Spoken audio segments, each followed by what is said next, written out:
Hey guys, Los here, and in this video I'm going to review the Educative.io website for learning to code or learning new tech skills or preparing yourself for tech interviews. When I first got my first job as a software developer, I was not aware of the existence of Educative.io. I'm not sure it was around, but now it's pretty popular. It's really popular. There are more than 2 million people actually using the website. So before actually showing you all of the features of Educative.io and telling you whether or not I think it's actually worth it over other platforms, I'm going to very quickly show you the pricing page. So this is the pricing if you choose annual. This is more on the budget side. It's definitely not expensive. But I'm going to make sure to include a link in the description of this video with the best discount that I can find. So click the link in the description. I'm gonna do my best to maintain to try to actually put the discounts that I can find on Educative.io. All right, now back to the website. So I'm on Educative.io here, and as I said, this website is actually made to this platform. You can learn to code if you're a total newbie, you want to get into the industry. There are entire they call them skill paths where you can go from zero to actually getting a job, and I'm going to show you that a little bit later. You can actually learn new tech skills if you're an experienced software developer like I am. You can prepare for a tech interview. The tech interview has a predefined format, and you need to prepare for that kind of stuff. I'm going to show you that actually right now. So, okay, there's a problem here. I'm just going to F5, and there you go. So in the skill paths, you'll see that there are a bunch of grokking courses. It's actually like tech interview preparation. So there's a bunch of them here. Now, what is the difference between Educative.io and other platforms? Can't you just go on YouTube and actually learn programming that way? Well, actually, on Educative.io, one of the defining features of that platform is that the courses are actually text-based. And I realize that for a lot of people, it's like, that's kind of weird. Now everyone's doing videos, right? The reason for this is that actually there are multiple reasons, but the first thing is that when you read a course, you tend to actually remember it better than videos for some people, but more importantly, it's going to be faster because when you read something, you're able to actually read 250 words per minute, whereas when you're listening to someone talking is slower than actually reading. So it's going to be on average 150 words per minute. So the time to complete Educative.io course, it's going to be faster and compared with the video course equivalent. So that's one thing. The second thing that I personally found is that when you have code snippets in the courses, it's a lot easier to actually copy and paste or interact with those editors here. Whereas when you have video courses, well, you can't just get the code that's in the video. Very often it's going to be in some sort of link or some sort of resource that's next to the video or something like that. It's not quite as practical.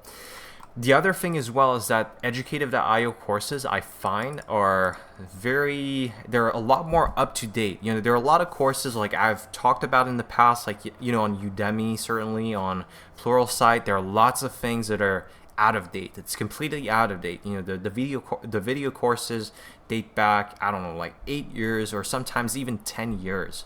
It's like completely outdated in the tech industry.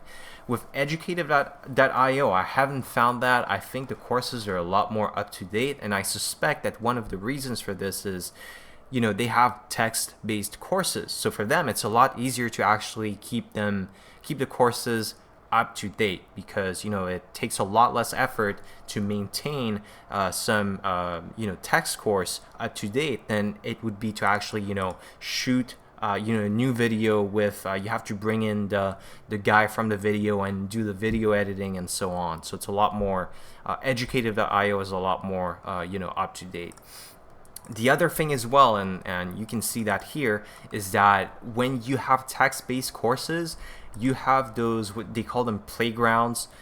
This is like code editors embedded into the text that you can play with. You can have like exercises that you can do. So it's a lot more. I find this a lot more interactive than doing video courses. All right, now I'm going to talk about the quizzes as well. This is something that you can find on other websites like Coursera.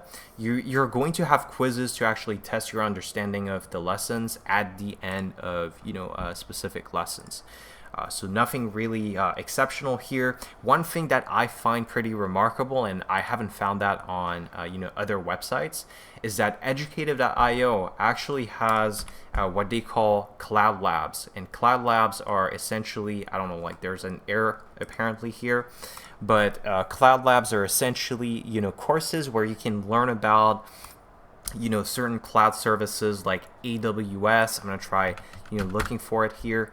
Apparently there's a problem with the website, but there are plenty of courses where you can learn about cloud services like AWS, Google Cloud, Azure, and that kind of stuff. Those kinds of stuff, usually you need to set up a bunch of stuff and sign up for an account on AWS and maybe put your credit card in. But with the Cloud Labs on Educative.io, you actually don't need to do that. You can actually experiment and learn all those cloud platforms and those APIs from within the Educative.io platform, and there's no setup, there's no credit card, there's no all of that stuff. There's just learning right away.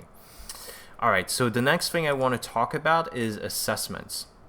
Now, on the Educative.io website, you have what are called, assessments. I don't know if I'm on the right page. Yeah, I'm on the right page. This is the assessment for, JavaScript fundamentals. And I really like those assessments because I find that it's a good way to sort of benchmark your skills and identify your skill gaps. And depending on your results, you're actually going to get some courses suggested to you. So it's a very good way to actually see where you're lacking and what kind of courses you should actually take next. The other thing I want to talk about as well is the projects that you find on Educative.io, and the projects here are very nice in the sense that you do those projects not on your computer but in the interactive coding environment. So when you do the projects, you actually just do the code in the browser on the website, so there's no complicated setup that you have to do, and it's pure learning. You're not wasting time, hours just setting up your computer, because there are always issues with that. You have entire projects, pretty interesting projects on a variety of subjects. The other thing I want to talk about as well is the AI-assisted feedback, and I know that Educative.io actually, they advertise that on their website, saying that you code on Educative.io and you get AI-assisted feedback. So the AI is going to tell you, okay, no, maybe you should do this, or giving you suggestions on your code. Personally, I find this it's a bit of a gimmick at this point. I wouldn't actually take that into account as a huge plus for Educative.io. This is definitely not a huge plus. And finally, I want to talk about the skill paths. So the skill paths on Educative.io are, again, there's a problem. I think there's a problem with my internet connection, but skill paths are a set of courses that are very, very comprehensive. Like if you want to become a front-end developer, there is a skill path for that. If you want to become a back-end developer, there is a skill path for that. And so it's a series of courses to help you become, to help you break into a certain profession. Now, apart from that, generally speaking, my impression of Educative.io is that the interface and just the overall quality, it's super smooth, it's super well done, it's pretty high quality compared to other websites. And there's some pretty big contenders in the e-learning platform for tech. So that's my impression here. So my conclusion here is that Educative.io is actually a pretty good budget platform if you want to learn tech. And I say budget because of the low price, but the quality is definitely there. Again, I'm going to maintain, try my best to actually put a link in the description of this video with the best price possible for Educative.io. So make sure to click the link if you're interested. I'm also, if you want to, have a comparison with another website, I actually made a video on Udacity that you can check out right now on my channel. And if not, then I'll see you next time.